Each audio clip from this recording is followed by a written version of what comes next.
My name's Christopher Lewis from Dating Intelligence, and this is my very first video podcast. I can't tell you how excited I am, and I have my very first guest, which is a really dear friend of mine whom I've known for a couple of years. Her name is Winnie Lee. She's a thoracic surgeon / medical spa owner of this place called Fringe IQ down in Thousand Oaks. Yes, we're in California, people. So anyways, I'd like to introduce her. Move along. We got a great topic tonight for you guys, and I hope you guys enjoy the show. Winnie, how are you?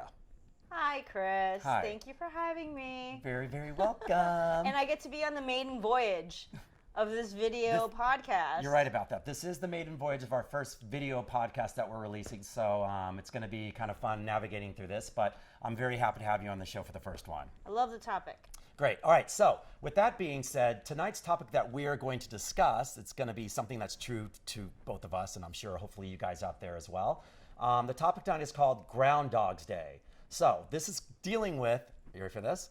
It's dealing with the fact that you date the same person over and over again, and you realize, well, virtually in different forms, but then you realize that, why am I with this person? Until you basically hopefully find the one that you're actually looking for. So this is what we're going to discuss tonight. So I'm going to have her and I talk about different things, and hopefully we can get through this with some good tips for you guys out there.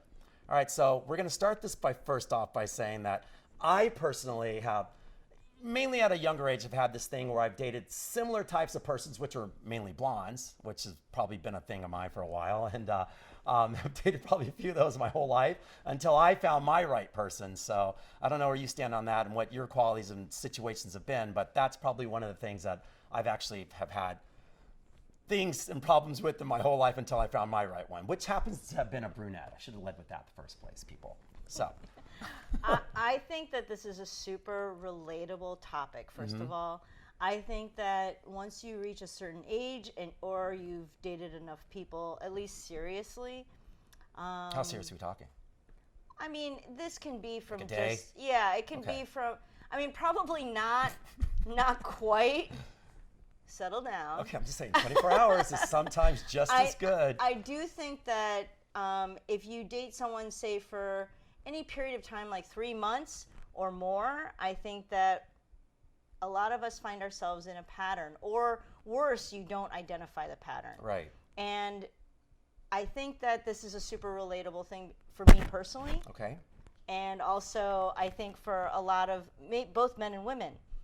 And I realized that I was sort of dating the same person over and over again, and it came in different forms, whether it was tall, and it's not really even hair color, right. height, age difference, race. It was more the same personality type. Okay.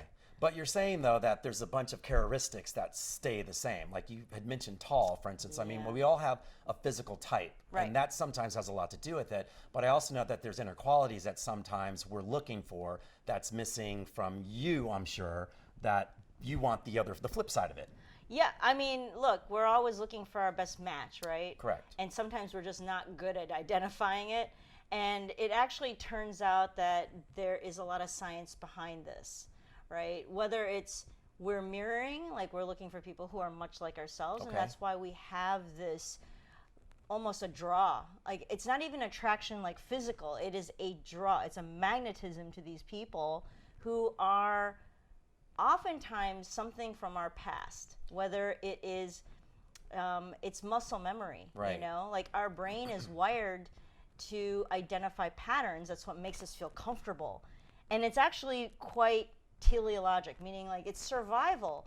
We go through, when you go to the grocery store, if right. you had to go to the grocery store, it's like the first time you ever went, every single time your brain would never rest. That's true. Right? So you have a pattern, and if there's something different on your list, then you have to write that down, because you normally go get eggs, get milk, or whatever. You do your produce run, and it's muscle memory, right? And that's great because it allows the brain to like settle, even wander, de-stress. So it's actually good.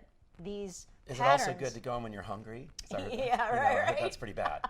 I mean, I always go when I'm hungry, and I end up with way more than what I want. That anyways. probably is worse if you're. Yeah, that's another story. It's probably worse if you're trying to find a girl and you're hungry. But anyway, so I do think though that though it's great for grocery shopping, it's maybe not so ideal in the dating world, right? Right. Because whether you grew up with someone a personality that's violent or an addict or abusive or narcissistic or emotionally unavailable. Look, I probably hit things that people, all of you out there are going, yeah, that one. Right. Oh, and that one. Or that one, right? So we've all done it. And even though it is an irrational comfort, it's what's familiar. Right. And so I call that the discomfort zone. Okay, so right? what you're saying is virtually is that the things that you're used to being around is the type of people that you're going to end up with, and that sometimes is not always great, for instance. But as you get older and grow up and mature, I feel like, so let's backtrack. Let's start with like teenagers, for instance, right? You know, when we are in a group, you know, you end up dating someone from that group because it's just like you hang out together in a certain way. As you get older, you know, I feel like you pick certain things from friends, and then we'll get into the family thing later as well as that, you know, like moms and dads and all that stuff. But I feel like, you know, you always, whatever group you're in, you're attracted to that type of group that you hang around, and I think that's where it starts from as well, whether it be, you know, and mind you, like there's always like, I think the jock, let's say, going for the cheerleader, and because they hang around, like the, you know, if you have like the, I'm gonna say it like back in the day, stoners, you know, like a stoner chick will hang out with a stoner dude and things like that as well. You know, you're never gonna get like a jock and a jock together, but you're always gonna get that similar types who are hanging around with each other, starting that way. So that's what you view, and that's what you're used to being around. Correct. So you end up looking for that and breaking down your whole life. In theory. Absolutely. You know? Absolutely. The Breakfast Club doesn't normally happen. No. Well, until you get a little bit older. We'd like to think that. Right. You know, we'd like to think that the popular girl is going to be with a nerd or with a stoner or with a jock or with a what. Breakfast Club is great because it doesn't actually happen, but we have these fantasies, right? I love but the we Breakfast Club. I know, but we actually are in fact either attracted to people much like ourselves. Right. Or if you look at your exes, they probably all look very similar. Not look and physically, right? But personality in hints, and so okay, so let's talk about that. So what she's saying is that, for instance, and I'll talk about myself in this situation, is that I always said that I had a thing for blondes, and that was something in like innately instilled in me growing up in Texas. There's a lot of blondes in Texas, right? So the way that I grew up and where I'm from, there's just a plethora of blondes around. So in my mind, that became something of a characteristic of a physical characteristic that I sought out first, and then it went down the road from there. So, and you know, and next, what we're getting at as well, if we're talking about this, let's get into the family aspect of it. I feel like most of us, for women, they look for a father type, and as for men, we look for almost like a motherly type, and we pick little characteristics from there. In theory, I don't know if you have that much control over it. True. So but, I'm going to ask you because it's going to be personal. Okay. You get to be personal. But so before you found the one, right, which love her, can you look back and other than blonde being kind of a signature, right, can you think of anything in their personality that seemed to run a thread through everybody? So this is a very good question. But so for myself, it's like I felt like I already knew the mold of a woman that I wanted to be with. And yes, and with the trial and errors of knocking off little pieces here and there, like, ew, that one doesn't work because she parties too much, or this one is just not available enough, or this one's just too stuck up enough. So it always came back to, and this is what I was getting at with family. So for me, my mom was like the epitome of strong, independent. She didn't need anyone for anything. She raised 3 kids by herself. And to me, that's what I looked up to. So the standard of what I wanted was instilled in what she exuded from day one. Now I have to figure out how to mold that one with bigger breasts, you know, the legs, all those little things. You're a boob guy. I'm such a boob guy. Oh, okay. Now I'm a butt and leg guy, but it's okay. So, but those are the little things that I'm discussing right now. It's just the fact that I started from that, and those were the qualities already that I knew that I needed to make me happy, because I felt like I got along with it. Well, it's familiar. Correct. That's very correct. That's exactly right. And I think that's where when I say it's almost a magnetism, because you, as much as you want to make it a choice, right, sometimes it's just not, because it feels good. Right. It's familiar. You already know how to deal with it. Your brain knows how to deal with it because you've been dealing with it your whole life. Right. So so off of that note, let's talk about the changes then. So if we're dealing with the same Groundhog Day pattern over and over again, you wake up, you know, all of a sudden you're with someone, you break up, you're continuing those same patterns. So, and all of us have been through this, by the way, and it's one of those things where we always try to figure out how are we going to not do this and make the same mistakes over and over again. That's one of the hardest things to do. And the only way to do that is that you have to basically, I feel that you have to spend enough time with yourself in order to really realize what you want in order to get away from that. And sometimes I feel like a lot of people, and this is going to be a fun part of this, is that, we've all been with the rebound person. I feel really bad for the rebound person because the rebound person gets the shit end of the stick all the time. Fucking roadkill. It is. And sometimes they may be the best person in the entire world and they just get shit on, or they're just a crack addict and you're just like, well, why was I ever with this person in the first place? I'm being very serious. Not that serious, but yeah, I was gonna say we need to look at your dating. If that's if crack addicts are on the table. Okay, let's scratch that. Not so, but you know what I mean, though. So let me ask you this. How do you reprogram that? Right. So let me ask you this. Before you met the one, yeah, you obviously had. We've all had failed relationships. Mm-hmm. What was a common theme in those common personality traits in those failed relationships? That's a very good question. And I would probably say me. No, I'm kidding. I'm starting. No, it's not. No, it wasn't that. It's just I feel that the majority of them, you know what it was, and this is very honest with you. They gave me too much free range to do what I wanted to do, and freedom. Like, okay. And by freedom, me allowing me to just be who I am, trusting me. Which at that, as going through all that was not the best thing for me because, the whole through line for all this was because I cheated on all of them. That's the through line. It wasn't so much them. It was just that I was the catalyst on that because I had too much freedom. And when I have too much freedom to do what I want to do, what happens in that point? It's like, if you're allowing me to be Chris Lewis, to be, the flirt, the guy and trusting and independent, as well as I'm allowing you to be independent and all that, it's like, it doesn't work that way for me because my head's going to start spinning and I'm going to be looking around. And once I catch something else, then it's lost. And so that was my thing. And so my previous, what you're getting at here is that my previous engagement or whatever like that, my previous marriage and everything, she was the first time that I was like, I need someone to finally tell me and be on me all the time. Not like nagging, not in a nagging way, but in a way of just saying, hey, look, check in with me. Check in with me. How are you? What are you up to? Okay. That's what I need. And I have a great example of this, by the way. So with my current girlfriend, who, this is a very good story. So my current girlfriend had a party, just a big event. And I come home, we both come home that night. So we're home. I have all these photos of the event. Everything's going smoothly and everything. And now finally, I'm leaning on this one picture, a couple pictures, says, hey, I sent this picture to this girl. So instead of her going, oh, okay, that's great, she looks at me and she goes, why do you have her number? For the first time ever, we've been together for 3 years, why do you have her number? And I went, well, because I'm just sending those pictures. She goes, you know what she said? She goes, get rid of the number. And I went, well, why? It's just the person. She goes, Chris Lewis, I know you well enough, get rid of the number. And I went, birthday party. Yes, by the way. Now, pajama party, very sexy, but neither here nor there. So anyways, I looked at her and I went, you know what, you're right. So and I deleted the number right away.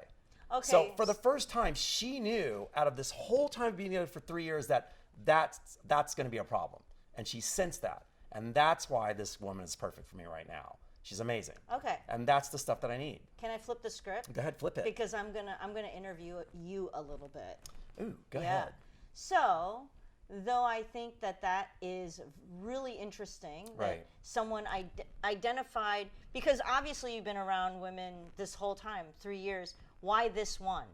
Why right? So she identified something. Right. But the question is, in your prior relationships, when you're talking about I cheated because I had too much freedom, it's not the freedom that made you cheat. There's something beneath that. But were they not emotionally available to you? Yes, and that's a very good point. You're right about that. So there's this thing where it's like I feel like everything runs a course. Like I used to feel like out of all the girls that I dated, that if I could get past 2 years, it was an accomplishment. Because I never have ever gotten past 2 years in my entire life with a girl. Because, in theory, I get bored. That's it. Okay, so it's boredom. Correct. So it's not having someone put out like some kind of invisible fence. You can't cross this line. It is the boredom. Correct. Because you need to want to stay within those boundaries, not have someone create them falsely for you. Right. But this is what I'm saying from my side of this thing, and this is why I try to do this show, is the fact that I'm not the normal. Like it wasn't something that they did. And most of the times, like the clones and the cloning and the Groundhog Day and all this and that, it's like every girl that I've been with, like, it's like the next one is just a little bit better than this one, or she doesn't have this trait, or just that negative that I didn't want. They just got better and better. But for me, it's just like it got to a point where, once again, the boredom set in on my end of it, and it made me start wandering. And that's from my side. So going back to you now for this, and anyone else out there, it's that when someone chooses someone, they feel like they choose the same person. That's, oh my God, this person was so bad for me, and I chose this and that. I don't have that problem per se, because I feel like I can read it out pretty good. But what we're getting at right now, which is virtually, it is the same. I'm not going to deny that. But what we're getting at is like something of what you said before, and we've talked about this, and that's why we're here as well, is discussing things on why you feel like you've chosen the wrong person, whether it be a trait of like, this person was an act, or this person was just a fucking asshole, or this person did this. Right. But yet it seems to be the same person over and over again. Right. Okay. So this I'm going to segue right into. So there was a study that came out. It was in Germany by Park and McDonald, and it was in 2019. You mean McDonald's? Yeah, McDonald. Yes. Not Ronald, right? No. Okay. Yeah, no. Okay. Sorry. Yeah. And basically, what they did is they surveyed something like 12,000 people. Okay. And about 330, I think the number is like 332. 332 people agreed to go into this study and take these chronic surveys, like over and over, and they followed them for 9 years. Wow. And it's about relationships and how we look. We've all been with someone who it ended awfully, and we knew it while it was going on, whether they were emotionally unavailable or they didn't prioritize you. I mean, there's kind of the big 5 personality traits, right? So there's like extroversion, there's neuroticism, there's openness, there's oh geez, I almost have to look, conscientiousness and agreeableness. So there's the big 5, and the problem with that is that there are people who keep choosing the same person. And you get in these bad relationships, and you say when it finally ends horribly, right? Like you poured gasoline on because you went back, and then it just blows up in your face, and you say at the end of that, I'm never going to date someone like that again. Studies show you fucking will. Okay. You will date that person again because it's something in your past, whether it's your father, your mother, someone that you've had a lot of discord with. Right. For me, it was, and I'm going to put myself on the chopping block because we've interviewed you, so it's my turn to give up, right? I'll give it up. So...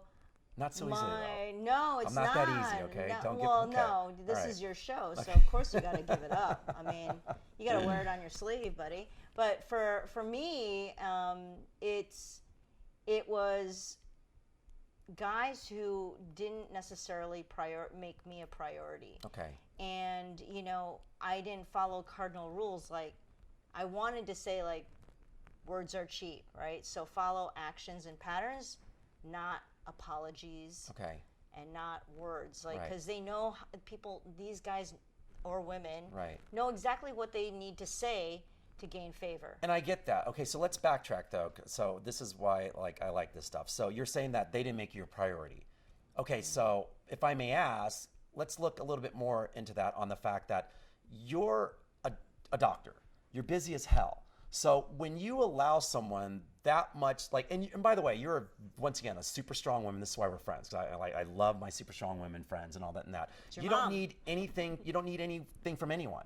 And by me saying that, it's like you're strong and independent and you're fine on your own. Like a mate for you is someone that you want to be by your side, like an equal almost for you. You're not looking for someone to virtually take care of you. Am I right about that? And in theory. Yeah, no, not in theory. In actual practice, you're absolutely right because I'm not a dependent. Okay, so when I hear when you say like the priority thing, which and I totally know where you're probably going to go with this though, is that when you are strong and not domineering, but you're just as much as an alpha as they are sometimes. It makes it hard to where they can't, they get, I guess the easiest way for me to say is they get lazy.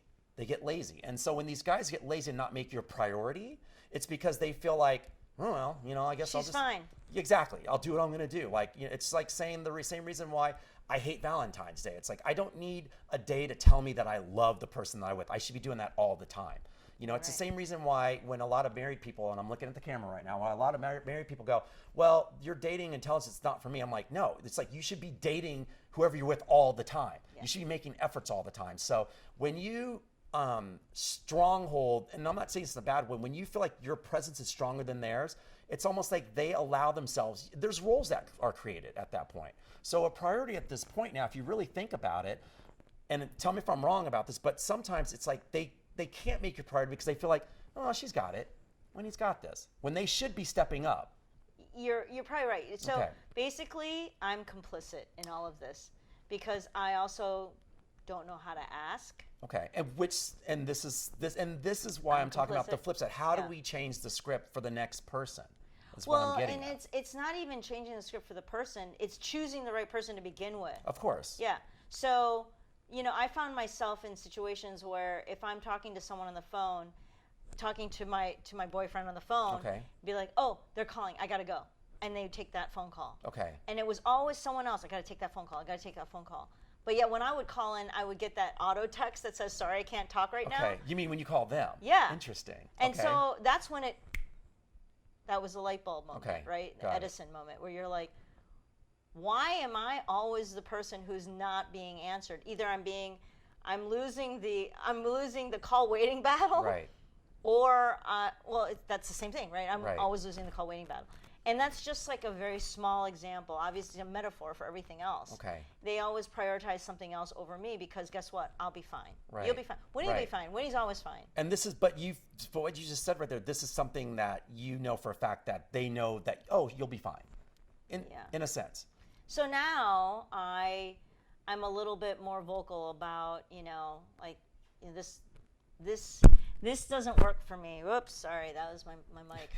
Sorry guys, sorry for that. Did that hurt? But anyway, Boom, boom. It's your heart racing. Just say it's your heart But racing. so I felt like it's incumbent on me to actually say something, Right. And say, look, I understand that some things are going to be urgent and you need to take those calls, but this is how I feel, Right. This is how I'm feeling. It's like that with apologies too, right? I don't mind. Very forgiving. You did something, a wrongdoing, whatever you did, mistake, you say I'm sorry. Apology for that is great. But I think inherent in every apology is kind of the unspoken, I won't do this again. Of course. So if you're apologizing for the same thing over and over again, to me that's not acceptable. No, and it shouldn't be acceptable. I Right. agree with you there. And this is Yeah. something why I feel like a lot of guys, they get away with a lot of stuff like that in theory. I mean, because it's just like they think an apology is going to solve it all. And then when the same actions happen over and over again, this is once again a Groundhog Day sort of situation. 100%. Right. Oh my God, Right. it is See? an MC Escher. It is Yeah. a Groundhog Day within a Groundhog Day within a Groundhog Day. Get me out of right, this. Yeah. No, I get right, it. Right. Yeah. So going back to what you're saying then as well then, so in order to flip the script and find, like you said, you need to be more vocal. So in order to be more vocal, what you need to do is virtually just put out there what you need. And this is something that I feel like, and I always say this right now, and I talk to all my girlfriends about this, is that you girls have just as much right to put your foot down and say, this is what I want, and this is what I need. And if you can't handle it, then you're out. You're done. Well, you yeah. know? Or I'm not even in. Right. Like I won't even, I'm going through this right now, folks. New guy, and he's great. He's doing certain things, but he has yet again something that I realize is a set of circumstances that prioritize those things. And some of that is business. I get it. That's fine. That's real life. It's reasonable. But what I told him is he has this wicked entanglement, right, with brother and family and all this stuff. And I already know how this is going to play out. So I said to him, you need to have some boundaries with your family. And you've probably talked about this on other podcasts or will. Right. But because you can't have them encroach on your relationship. Would you agree? Because it becomes it affects your relationship. Oh, 100%. Right. Mm-hmm. Sometimes it becomes the relationship because that's all you can talk about or argue about. Let's get Robin Thicke in here. Right. Okay. So, yeah, I get that. I said to him, look, I think we have a great connection, one that I don't typically have with people, but again, so you have to remind yourself there's these little red flags, right. And you almost have to refer to them because you'll forget because you're in your discomfort zone again, right. What's familiar. And so, I told him straight up before we even started dating, I said, these are the things that I see are going to cause a problem. Okay. And I'm not telling you to change. These are not a list of demands. These are the things that, if you choose that you want, great. There's things that I'm choosing against. Okay. And then we should just be friends. So Okay. I wouldn't even enter into a relationship with So someone then like what that. was his response to that? So he started to make changes. Okay, because I was but- going to say there should be yeah. a timeline, a timetable for Right. you, so that way you have your checklist, so you don't get caught up Right. in that past that that Oh, forbidden area that we you're don't want to so go to. on point. Yeah. Oh my God, this Yeah. is almost like we actually planned this. We never even planned any of this, folks. Anyway, See, this is why I love her, because I know her well enough to know that we connect really well with this Yeah. sort of thing, Yeah. and you're deep like that. So. yeah, it's like cue the next part. Right. No, so you're exactly right. So we got 2 weeks in, Okay. and he's already started to make motions, and then all of a sudden it's this. So where are we? After 2 weeks, I was Right. like, okay, glad that you started to make changes. Right. But it's been 2 weeks. This is clearly not enough for me to suddenly be like, oh, you hit the critical threshold. I Right. guess now we're dating, Right. So it's got to take time. Right. And I can't stress that enough. Like, there's a lot of this almost rush dating, especially with dating apps. And I know that's a separate topic, but there's this almost frenetic pace. Okay. Like, let's date. I like you. Let's move in together. And you'd think that COVID would slow that down, but it really hasn't. Right. I still see that. Some of that's driven by narcissistic personalities Of course, or and, whatever. and mind know. you, there's nothing wrong with that as long as you both know that you're on the same page. So there's a flip Right. side, which she's saying, which I hear what you're saying, but I also sometimes feel like I don't think that there's any time measurement on any of that stuff as long as both people are on the same page. If both people are consensual, that's all. Boop, I consent. No, but I do. I need 2 of those though, Yeah. not just 1. I need 2.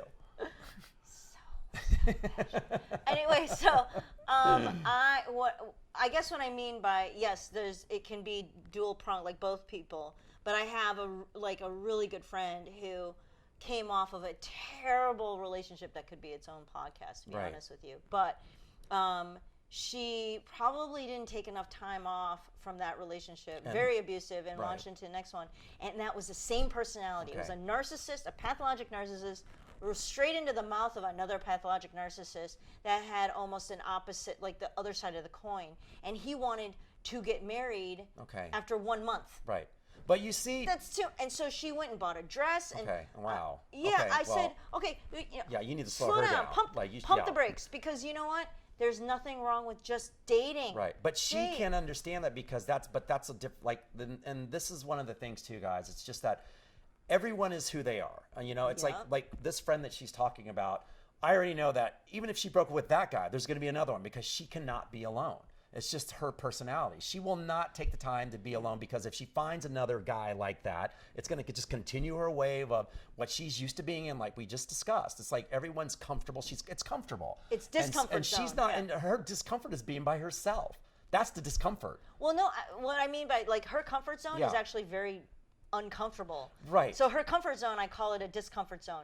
She's comfortable with pathologic narcissists who are emotionally unavailable. No, but I get that. Right. But what I'm saying, she's uncomfortable with being with herself in the first place. So yeah. but that's her clean slate. That's how she breaks the cycle. She's like, and you just said it, she needs time to herself. And so we all have something that's inside of us that needs something, but sometimes we don't know how to pump the brakes. Sometimes we do pump the brakes too long, and then you find yourself by yourself, not taking the chance to actually get back out there to explore all those options as well. So there's this, it's a flip side to all this stuff, Absolutely. Right. And I do think that you can, like, it's okay if she took 4 months off, which was maybe, who's to say that's enough or not enough? Of course. But I do think that if you're going to launch into another relationship, regardless of if it's long enough or not, just take some time to date. Right. Because dating and time, it's going to uncover a lot of, you can't identify a pattern, right?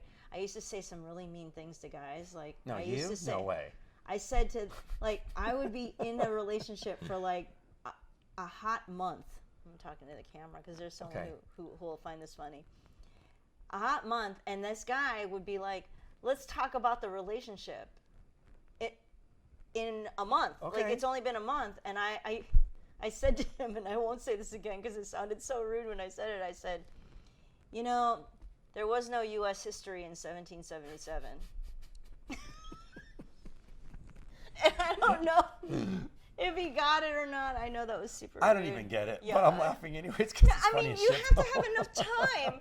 You have to have enough time to actually develop something to talk about. Right. There is no pattern in 1 minute. Listen. It's like there's no pattern Right. in 3 weeks. You need to like take some time and date someone, and you'll see what they're about, because you know, even if they're crazy comes out around 6 months. You can't hide it for that long. Okay, let me ask you this. In your dating experience right now, I know that you're seeing this guy. No, I'm not. I haven't Okay, decided all right, yet. okay, well, that's what I was going to ask Yeah. you. So is there, with the red flags and this and that, I'm sure there's things that he needs to do to step in order to make this, wow, okay, you've done your part, now I can continue moving forward. Yeah. How much time are you going to give yourself for this to happen?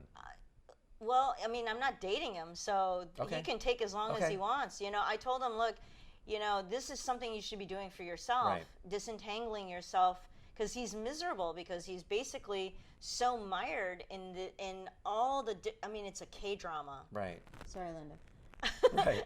It's a K-drama of just like deception and lies and, you know, jockeying for position and money, and you got everything, cheating. Like, it has all. Right, it's like a soap opera. Oh yeah, that's what I mean. It's just like, K-Dynasty. okay, it's terrible. It's terrible. Yeah. Right? Yeah.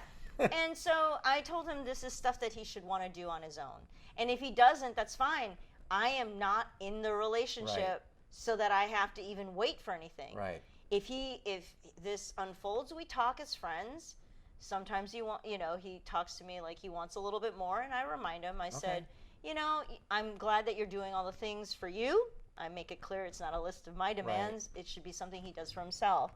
And, you know, I feel like it just evolves. Like, if he gets to that point in his life where he feels a bit more free of that and a little more independent. Okay, and let's more himself. backtrack. Hold on, I'm going to stop you there. So you hear Yeah. what you just said. If he spends more time with himself, it's like, how old are we now? Like, I mean, we're not like 20-year-olds anymore, you know? We're like, I don't need someone who's like, I'm 50. I don't need to be like waiting for someone to turn to their 60 to get their shit together. Yeah. I'm sorry. That's just Well, way but too if you're long. not dating them, But that's what you're saying, doesn't though. It's like, matter. so for him, it's like, that's never going to change. That spectrum is like sometimes, and yes, I believe in growing and maturing, because I'm doing that every day as well. Hopefully. Thank God, knock on whatever, please give me something. Sometimes but, it doesn't. but at the same time, it's like, there's some hopeless cases out there. You're just like going, you know, if you're not going to learn your lesson, and it seems like he's knee deep in this stuff.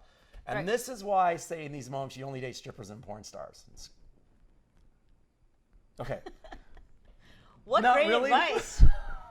What great dating and dating intelligence. Hold on, you didn't let me finish my speech.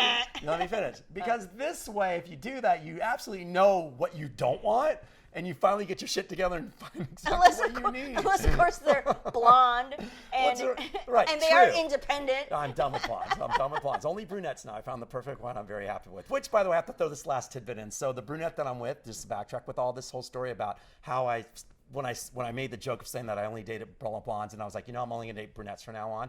The one brunette that I had is still the only brunette that I'm with now. So I met this brunette 17 years ago, first brunette I ever dated, and let her go for a blonde. And now I'm finally back with the brunette, which is The same person. the same person. Yeah. Right, which is crazy, right? So there was nothing wrong with her, and I a realized great that. story. But the Meet hard part cute. was it's maturity, though. Like, it's like I matured over time, and with my ex was the right one to mature with, and now it's like I feel like I'm in that space now to where you may hopefully make the right decisions and don't screw up anymore. Well, I mean, look, you're going to screw up in little ways. Of course. It's the major That I do ways. all the time. Yeah. Yeah, But right. no, we all do that. That's Right. okay. You don't have to blame just But just yourself. recognizing that is, Yeah. is a lot of it as well. And But so, you're right. Like, right. if you're in a situation where when their situation isn't ideal, Right. or, you know, something's going on, you don't have to date them and give them time. Don't date them and give them time, because in the meantime, I'm free to date whoever I want. Right. If he gets his shit together or whatever, I don't count on it, and I hope for him, Right. but I'm not counting on it. If Of that course, makes sense. I get that. But that's once again because you're a strong, independent woman from that side of it, though. And Yeah. you've been through enough of these to understand, like, I'm not going to put up with this anymore. Where Oh, I feel like God. most people, and so well, off of that, this is one of those things where I feel that everyone we all need to do a check-in. So make a checklist tonight on whatever you need to do. Whoever you're with right now, I don't care if you're married, single, whatever it is, or looking for a relationship, make a checklist of yourself and say, am I giving my all to this person, and vice versa? And if they're not, then some changes need to be made. You need to maybe sit down and talk with them. If you're dating someone, don't make the same mistakes. If you even get an inkling of that checklist being wrong, move on. And everyone, especially, and I hate to say this, a lot of women do, because this is what I've asked a lot of women, every woman wants to change a guy who they're with, for the most part. For the most part. Yeah, most guys don't want to change a girl. I mean, that's not our job. I don't know that we want, I mean, I do think that there are women who want to change the guy, and then there's some women who are hoping to inspire the change, which is a little different. I like that spin of words that you just used. No, because it's so I was, again, I'm going to give up some more of my dirt, right? So I was engaged. Well, I'm divorced, but I was engaged thereafter. Boy, this is going to really sound like I'm not intelligent on dating intelligence. But so I was engaged to a guy who clearly I was dating my father, and I didn't realize it. Now, in fairness to the audience, because they don't know, I still don't think it's fair to ask someone to marry you when you didn't discuss marriage at all, and that was never on the table. Not fair. Right. Doesn't count. Okay. But anyway, so I, at the time, said yes, thinking, okay, it'll be a long engagement. And it was literally when we were sitting watching TV one night, and this is going to sound really weird and gross, but he started flicking his toes. Do you know what I mean? And I looked like the sound, right? Like this? Okay. Yes. Okay, sorry. Yes. Trigger. No, anyway, so he starts flicking his toes, and I look over, and I literally was like, you had flashbacks. I'm dating. Yeah. I'm engaged to my father. Right. How horrid is this, Right. right? So, that was obviously, again, like one of those months where I was like, it's like the telltale heart. You just heard that, like that heartbeat and all your pain and so guilt. less sexy than the telltale heart, okay? The Right. toes of flicking, Right. like it's a. So I think sometimes and this doesn't matter if you're an independent person, you're intelligent, you're successful, you're anything. I think that there's someone out there who's going to relate to this whole, like, I keep dating the same person. Yeah. They may come in a Latin form, black, tall, blonde, brunette, older, younger, hot. Right. That's why that's why I said from the beginning. It's funny how, like, the GroundDog's Day. It's like they just changed their form. It's like, here's this. It's like, shapeshifters. You're like, Winnie, that guy looks just like the last one, different skin tone, but yeah, exactly. Taller, but it's kind of the same. It's shape-shifting, right? It's like when they say when people with their dogs, like their owners look like their dogs sometimes. It's kind of like that. Exactly. You should talk. You got mini me over there. I know, so, I do. Yeah, no. So, but I think it's a great topic. I think that people will relate to it. I think that it's a hard habit to break. It is a very hard habit to break. Yeah, right. it is a really hard habit. I mean, we're only break. hoping that everyone, and like I said, we've all, whether you're happily married, happily single, happily in a relationship, we all have had some form of this. Regardless, it's whether it be just one person, a few in a row. Hopefully we're trying to get out of it, and hopefully you find the perfect match for you. So I'm going to end it on that note right there, and we're going to move on to the question of the day that I always use. So you get to actually help me answer a question now. Question of the day. All right, guys. Now it's that time of the show where we answer questions from our DMs, social media, and hopefully pretty soon live questions. So Winnie, I'm going to ask this question, read the question, and let you answer it first, and I'll fill in from there, okay? All right, so this, we usually try to do a question that's related to the topic. So the question that I have today, it's, hi, Christopher, love the show, and had a specific question. I seem to have a pattern of dating the same type that I know isn't a match for me. If there was one tip you could give me, how would I break that pattern? One tip. What would you give this person? I get the hot seat. Okay, so I think we maybe touched on it a little bit during the show, but I do think that when you identify the pattern, a lot of times you have to do this consciously. And so you actually have to write down the similar things. Like, our exes are more similar than they are to us. Right. Sadly, they look more like, their avatar is very similar than ours is to them. So when you start identifying the similarities or the things that you don't get along with that Right. seem to be running through each person, write them down. And I'm not suggesting that you bring a list in Yeah, that's a and good tip. you know and things like that, but they have to be something that you do consciously. Like if when you first meet a person, quite honestly, chemistry is chemistry. We're attracted to who we're attracted to. That's great. So you can't. There's no prescription for this. There's no recipe. It's really you let it flow, right? If you happen to flow with someone, great. Give it time, but keep in mind these things that you have now identified are not a good match for you. And if you Right. start seeing those crop up, you either need to address them and see if they can change. They meaning the relationship, can it pivot in a way that it's going to be workable, or is it just not even worth going down the path? Right, right. What would you say? I mean, obviously along you're the the guru. lines of that, of which the tip that I would give, I'm going to go off of what you just said, is that if you meet someone and you continue to date this person, in order to make that script that you said, that list that you've already had, that checklist, with this person, make sure that you're vocal enough to let them know what you don't really want if a red flag comes up, basically, right? So if something bothers you, let the person know. See how they respond to it. If they don't respond correctly, then, let them go. So that's the tip that I give, because most of the time it's like you allow yourself to go, ooh, and you feel it, your spider sense tingles, that red flag comes up, but does anyone ever do anything about it? Not really, because sometimes it's too soon, possibly, but you can flip it, and maybe that person that does the wrong thing might change in the process and become the one that you actually might end up being with anyways. But you got to be bold enough to let them know if something's not feeling right. Say, hey, I kind of need a little bit more of this. I kind of don't need you doing that, and let them respond to that. Let them ebb and flow with that. But you have to stick to your guns and be who you are, and that's how the pattern changes. You got to speak up. All right, everyone. So that's our show. Winnie Lee, thank you for joining us. Do you want to plug anything that you have? Your business, comedy, life? Yeah, no, it was great being on the show. Thank you for Very having me welcome. as part of your maiden voyage. I couldn't be more honored. And you have to come to the spa. Okay. We gotta, All right. you're already beautiful, so I'm not so sure I can thank improve you. on it. But we all are have much work to be about, done. we are all much about like naturally inspired beauty, wellness, and fitness, and all of that is really not having maybe what's going on in LA. Okay. Too much unnatural stuff. Right. So Well, you just know. give them the name, give them an email, just Yeah. let them know the Fringe name IQ, again. give us a text at 310-564-8063. Out in Thousand Oaks, people. Anybody can And make we the can drive talk from about your anywhere. life in the spa. I do it all the time. Glad to be there. Right. All right, guys. That's once again another show. Well, actually, sorry, I can't say it because I'm not doing podcast version, but it's a new show, and hope to do many more, and hope to see you guys again. Thanks for joining us, and we'll see you soon.